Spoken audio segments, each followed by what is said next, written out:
Nouvelle petite séance d'exploration des kanji. Comme d'habitude, si vous aimez bien cette série, n'hésitez pas à liker, commenter la vidéo avec vos histoires mnémotechniques et partager tout ça avec vos amis. Donc, la dernière fois, on avait vu pas mal de choses. Et cette fois-ci, on va commencer par un nouveau composant. Ok?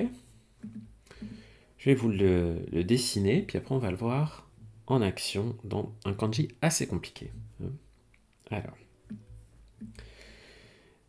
coucou gros papa dans le chat. Alors, ce kanji, il commence par, dans sa partie gauche, enfin c'est pas vraiment un kanji, hein, c'est un composant. Dans sa partie gauche, il y a quelque chose qui ressemble beaucoup au ta en katakana. Le katakana ta, ou le kanji qui désigne le soir. Voilà. Et dans la partie droite, on a quelque chose qui ressemble un petit peu, oups. Ce trait est censé être droit. Voilà. Quelque chose qui ressemble un petit peu à la vache, mais pas tout à fait. C'est quand même plutôt une nouvelle forme. Voilà, ça ressemble un peu à un 4. Vous voyez cette forme-là. Et cet ensemble, qui m'a bien reconnu, merci beaucoup Jisho de me faciliter le travail aujourd'hui.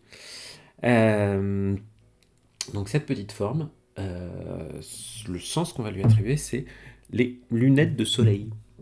Des lunettes de soleil. Voilà, voilà. Et donc on va le voir ensuite en action dans le premier kanji d'aujourd'hui. Alors, celui-là, il va commencer avec l'œil. Hein, à gauche, on a l'œil. Mais, on regarde quelque chose. Ensuite, on va avoir la cage aux oiseaux. Hop. Avec mon espèce de vautour en haut. Et en dessous, un petit toit. Ça, c'est la cage aux oiseaux, hein, qu'on avait déjà vu. Et en dessous, je vais avoir mes lunettes de soleil.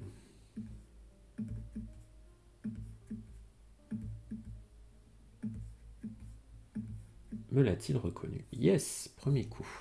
Ouais, je l'ai pas trop mal fait celui-là pour une fois. Donc voilà. Le sens de ce... Oups. On oublie le petit point que j'ai rajouté. Le sens de ce kanji, c'est un clin d'œil. A wink en anglais. On a le verbe matataku, hein, qui veut dire clignoter. Cligner de l'œil aussi. Majirogu aussi. Matataku. Des jolies lectures kun. Et cette prononciation on shun qu'on trouve par exemple dans un mot assez important qui est shunkan, qui veut dire un instant. Ouais, shunkan, il est intéressant ce mot. Le deuxième kanji, c'est aida, l'intervalle de temps ou d'espace. Et avant, on a ce shun, le clignement, hein, le clignement d'œil.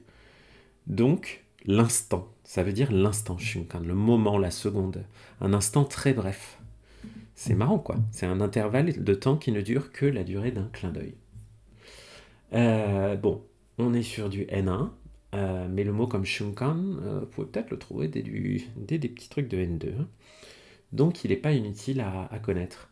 Et ce kanji, moi je me l'étais mémorisé en repensant au film Roméo et Juliette de Baz Luhrmann. Désolé, c'est un peu daté, avec Leonardo DiCaprio et Claire Danes. Euh, et je m'étais imaginé leur scène de rencontre un peu différemment que dans le film, donc voilà.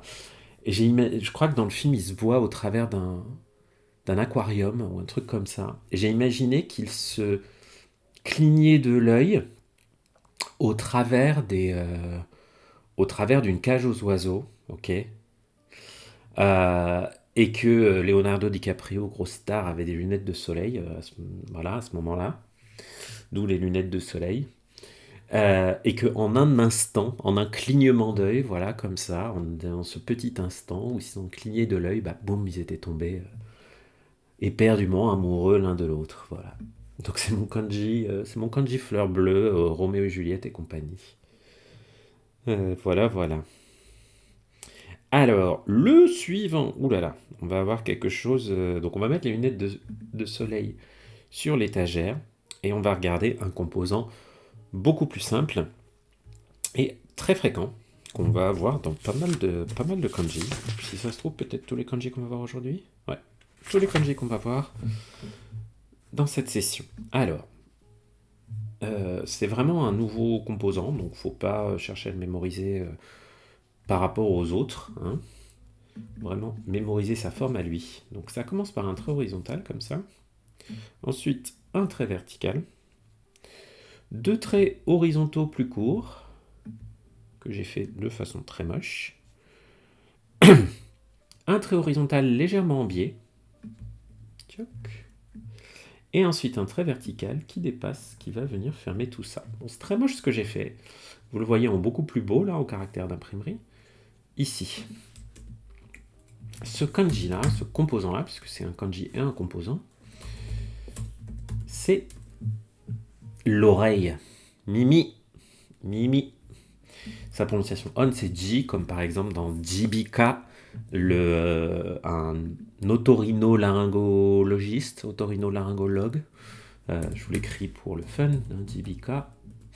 Voilà, c'est l'oreille, le nez, et ensuite la science, la médecine, tout ça. Mimi. Le lobe d'oreille, c'est un joli mot aussi, c'est mimitabe. Mimitabe. Donc là, c'est un kanji N3, donc très populaire. Et vraiment, c'est une forme qu'il faut apprendre un peu comme telle. Je ne sais pas trop comment on peut imaginer, mais que ça ressemble à une oreille. Une oreille externe peut-être, avec le trou au milieu. C'est peut-être cette partie centrale, là, on peut s'imaginer que c'est le trou de l'oreille. Et que ce qui pend, là, c'est le lobe de l'oreille en dessous. Ça peut peut-être marcher, ça. Ça peut peut-être marcher comme moyen mnémotechnique. Le premier kanji, ou plutôt le deuxième, qu'on va voir avec l'oreille dedans. Donc c'est une clé qu'on met à gauche, souvent. Une clé de lecture qui est à gauche. Donc on va avoir notre petite oreille, une grande oreille, comme vous voulez. Et à droite, on va avoir l'entrejambe. L'entrejambe. Ce kanji-là, il est aussi très courant. C'est le verbe prendre, l'action de prendre quelque chose. Vous voyez, toru, toru. Souvent, on va l'avoir en suffixe ou en complément d'autres mots avec tori. Voilà, toru, prendre. La prononciation on, c'est shu, comme dans... pourquoi j'ai rien qui me vient là?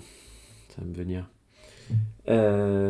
Oui, shuzai, le fait d'aller mener des interviews ou aller collecter de l'information pour faire un reportage.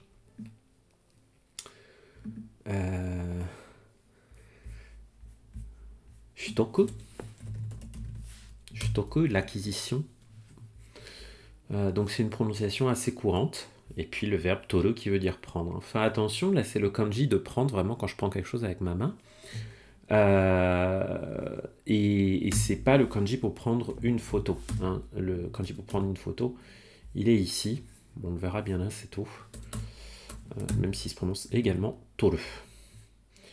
On peut aussi écrire toru avec d'autres kanji qu'on verra plus tard. Voilà, écoutez, bon, moi j'ai fait une histoire un peu salace pour le mémoriser celui-là. J'ai imaginé quelqu'un qui tendait l'oreille vers l'entrejambe d'une charmante personne, que l'entrejambe murmurait « Prends-moi ». Voilà, bon, désolé si ça vous choque, mais moi ça m'a marché pour que je retienne ce kanji. Et oui, gros papa, la partie droite signifie l'entrejambe. L'entrejambe, c'est un composant qu'on a vu.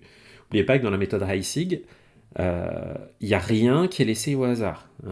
Tous les éléments sont des éléments qu'on a précédemment étudiés. Mais donc, tu as raison de poser la question, gros papa, parce que si vous travaillez avec cette méthode, voilà, il n'y a pas de mystère. À chaque fois que vous allez étudier un kanji, si vous respectez l'ordre d'étude, il sera uniquement basé sur des éléments que vous avez déjà vus. Vous voyez, comme on a fait avec l'oreille, là, on a vu l'oreille, et ensuite on voit les kanji qui utilisent ce composant. Et donc l'entrejambe, on l'avait déjà vu, donc là on peut l'utiliser. Et forcément, plus on a vu de composants, plus on peut voir de kanji, et des kanji de plus en plus complexes. Le défaut de cette méthode, c'est que on n'apprend pas les kanji du tout en fonction de leur popularité. Donc vous allez vous retrouver voilà, dans les premières leçons à apprendre des kanji assez compliqués, assez rares comme la vésicule biliaire, et des kanji beaucoup plus fréquents, vous les verrez plus vers la fin. Donc c'est vraiment une méthode qui est faite pour ceux qui veulent apprendre tous les Juryo kanji, hein, tous les 2200 kanji. C'est pour des personnes qui ont un objectif on va dire, complet de maîtrise du japonais. C'est pas quand on a un objectif uniquement, je dirais, voilà, si par exemple vous dites, moi je veux juste faire un peu de conversation, connaître quelques kanji, c'est pas la méthode à utiliser du tout. Hein. Si en revanche vous vous dites, moi je veux à terme, mon objectif à terme c'est passer le JLPTN1, c'est travailler avec des japonais, c'est vraiment utiliser, c'est lire des bouquins en japonais. Alors là, pour le coup, c'est une super méthode et je vous la recommande évidemment chaudement. Donc, cette fois-ci, donc prendre, on va la voir ici.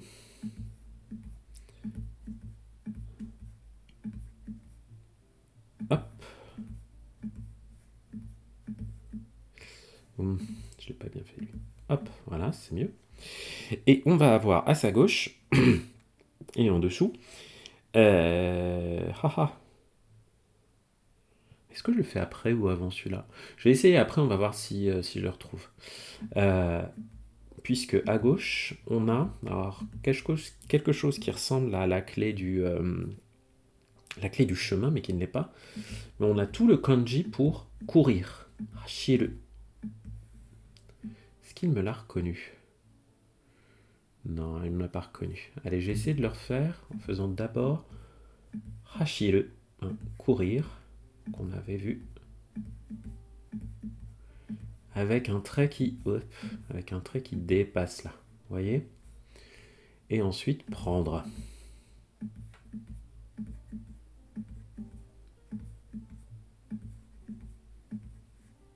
Bon, il est vraiment pas très joli, mais vous voyez, il me l'a reconnu, donc c'est bien la clé à gauche qu'on fait en premier, hein, ce qui n'est pas le cas avec la clé du chemin. Hop.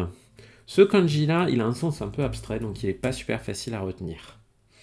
Hein, le mot-clé qui a mis High6, c'est the gist, c'est-à-dire l'essentiel, la teneur. Voilà. Hein, omomuki, qui veut dire donc le sens, la teneur, l'essence même. The gist en anglais. Oups. Voilà. Donc c'est pas facile. Il est pas facile à retenir celui-là, je trouve. C'est le shu du mot shumi, si je dis pas de bêtises. Hein. Voilà, un shumi, un hobby, un loisir. Tchouk tchouk. Alors, du côté de la communauté, parce que je vous avoue, je me souviens plus bien. Tiens. L'essentiel, c'est de prendre l'argent et de courir. Ok. Donc si par exemple vous dites le sens c'est l'essentiel par exemple, hein, voilà. Imaginez un pickpocket, voilà. D'abord tu cours, ensuite tu prends, et voilà. Voilà l'essentiel, voilà ce qu'il faut retenir pour être un bon pickpocket. J'aime bien cette histoire. Je vais essayer de la retenir aussi pour moi. Le kanji suivant.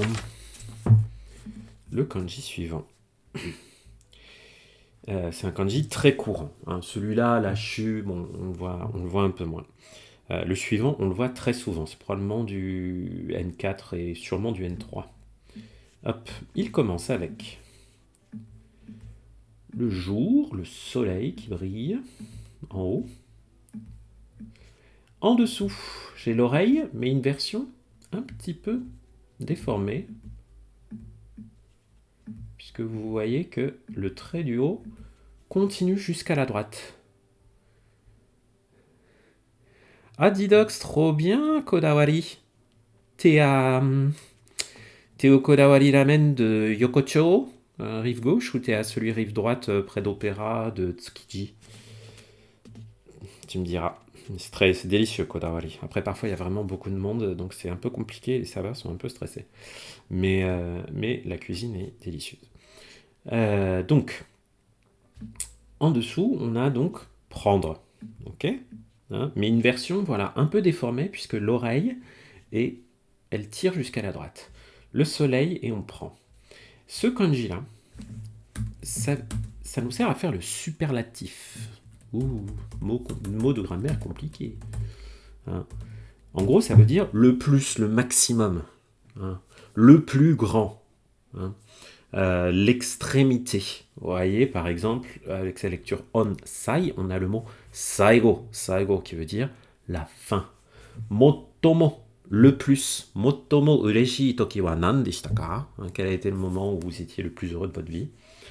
Prononciation de Tsuma, ah oui, peut-être comme Tsumasaki. Oui, pas très courant.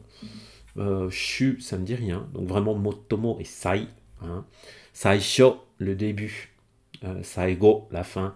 Saiaku, hein, le pire, un truc horrible avec aku qui veut dire le mal, quelque chose de mauvais. Ou comme disait Michael Jackson, je suis mauvais, mauvais. Tiamao. Donc, le jour, on prend, et ça veut dire le plus. Alors là, j'avoue, ma mémoire me fait un peu défaut sur les histoires mnémotechniques que j'avais fait pour moi.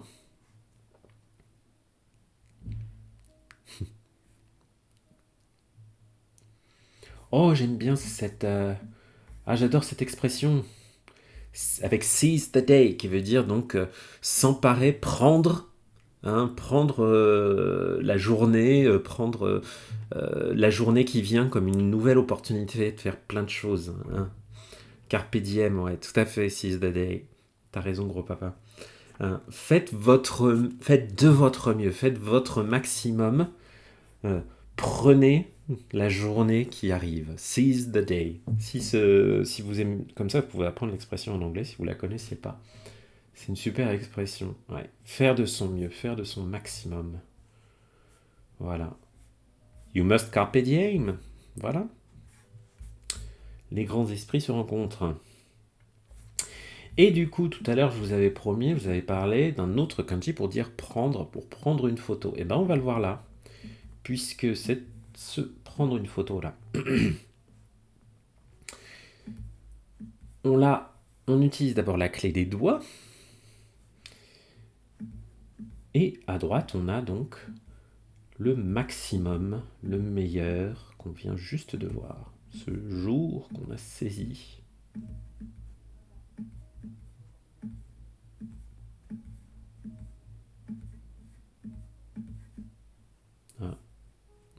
Ah oui, juste dans cette version, le trait là, le trait en bas de l'oreille, il a tendance à pas tellement dépasser. Hein, il s'arrête juste avant, enfin, ou sur le trait, quoi.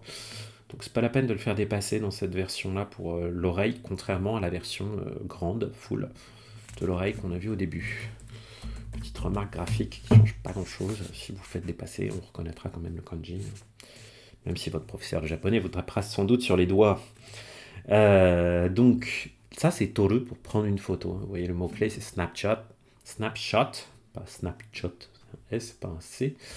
On a satsu, comme dans le mot satsuei, hein, qui veut dire la prise de vue, la prise de photo ou la prise de vidéo. La photographie, voilà. Donc voilà, et ce verbe toru, qui est là. Tsumamu, on va plutôt utiliser autre chose. Hein. Dernière nouvelle, voilà, c'est plutôt celui-là. Donc pas la peine d'apprendre ces prononciations-là. Alors, eh bien, prendre le maximum de photos.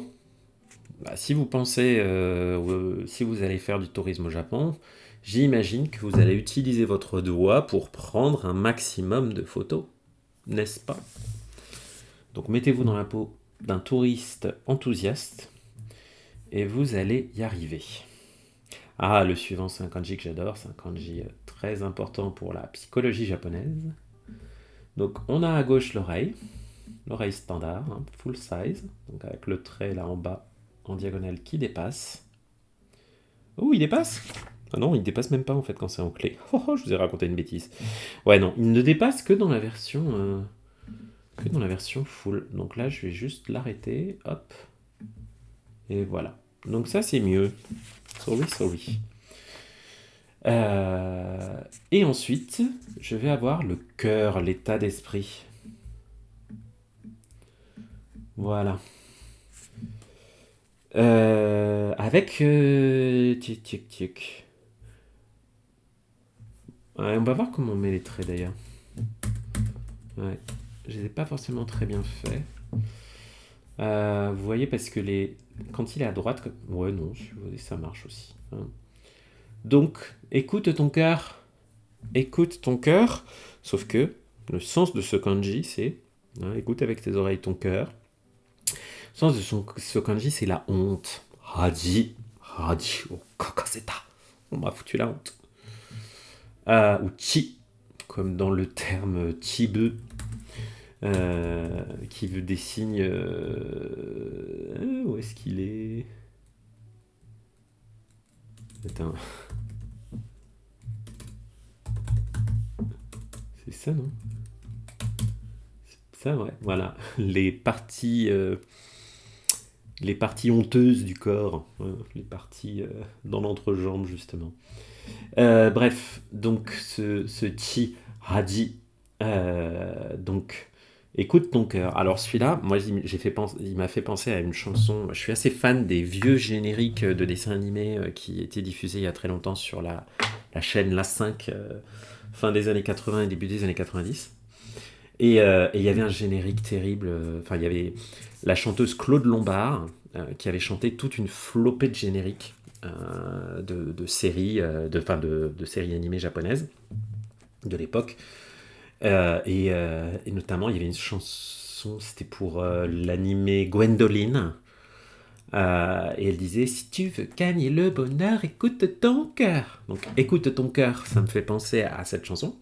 Ok, la chanson, le générique de Gwendoline. Après, ça faisait Suis ton rêve, Gwendoline. Et je me suis dit, bah, ça me foutrait un peu la honte si tout le monde se mettait à écouter ce truc-là, quoi. Voilà. Je me suis dit, voilà, si les gens savaient, maintenant vous savez, oh mon Dieu, ça y est, j'ai la honte.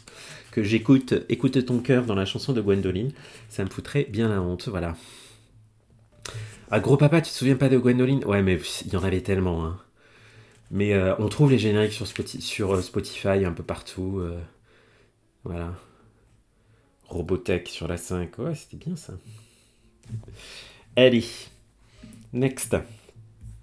Donc, maintenant que je me suis auto-foutu la honte. Alors, cette fois-ci, on va avoir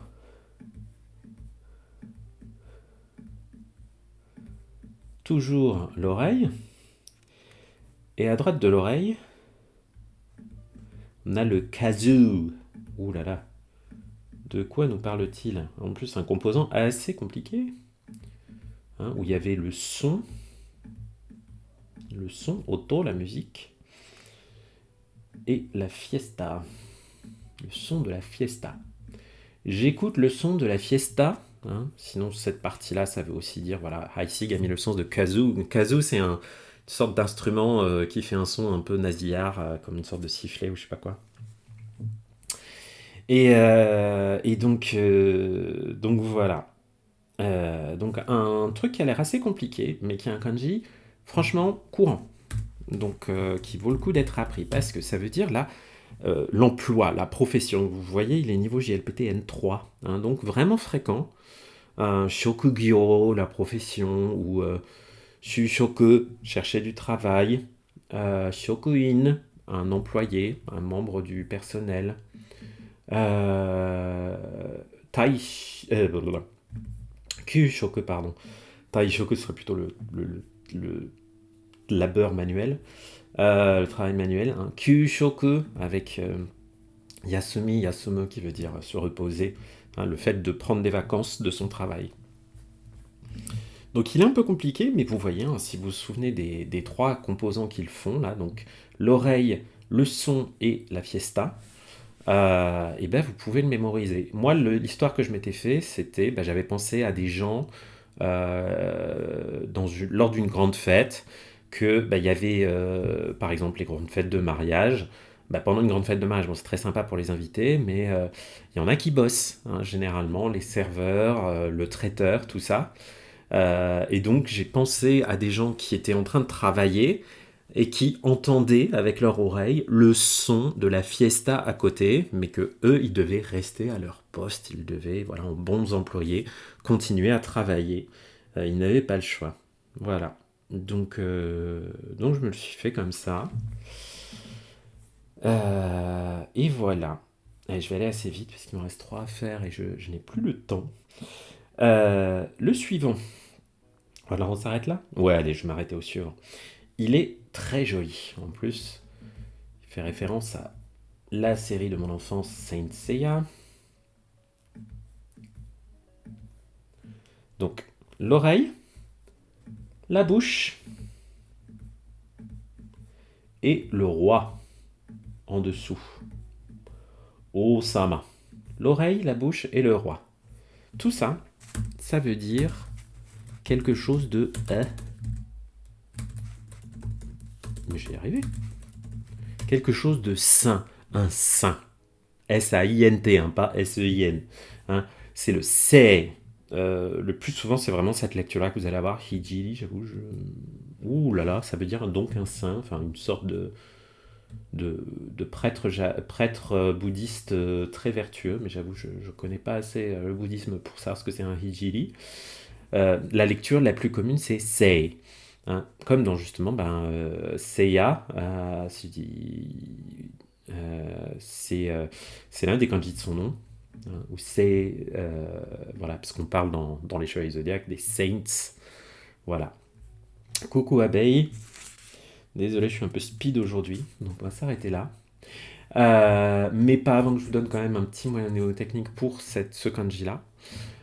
Donc ce kanji-là, pour retenir le saint homme, la sainteté, ben, j'ai imaginé un conseiller auprès du roi qui lui susurrait des choses avec sa bouche dans l'oreille. Et je me suis dit, ah bah cet homme-là qui murmure à l'oreille du roi, c'est un saint homme, c'est peut-être le pape, c'est peut-être un évêque ou je ne sais quoi. Bref, c'est un haut responsable religieux. C'est un saint homme qui murmure à l'oreille du roi. Voilà. Et du coup, on va en rester là.